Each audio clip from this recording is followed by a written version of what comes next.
دخترم گوجه را توی یخچال بیامون.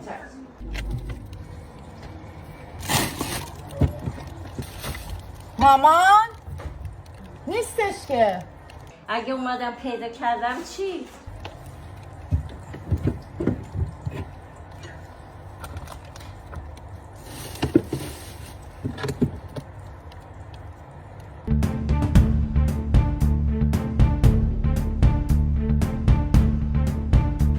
خبری که همکنون به دستم رسید در اتفاقی نادر و نخستین در نوع خود یک مادر ایرانی به محل مورد نظر رفت و نتوانست وسیله مورد نظر خود را پیدا کند.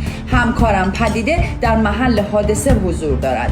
پدیده صدای منو میشنوی؟ پدیده؟ بله، من در محل حادثه هستم، صدای شما رو میشنوم. خود دختره اینجا پیش منه و میخوام باهاش که مصاحبه کنم و ببینم که چه اتفاقی افتاد. تبریک میگم، چه اتفاقی برای شما افتاد؟ والا اومد گوجه رو پیدا نکرده. در خدمت مادر ایشون هستی، میخواستم بدونم که مادر چه اتفاقی افتاد؟ حالا گوجه توی یخچال بود. من نمیدونم چه اتفاقی افتاد. حتما کسی جابجاش کرده و اینا گوجه کجا میتونسته رفته باشه. همچنین عذرخواهی میکنم از مادرایی که ناامیدشون.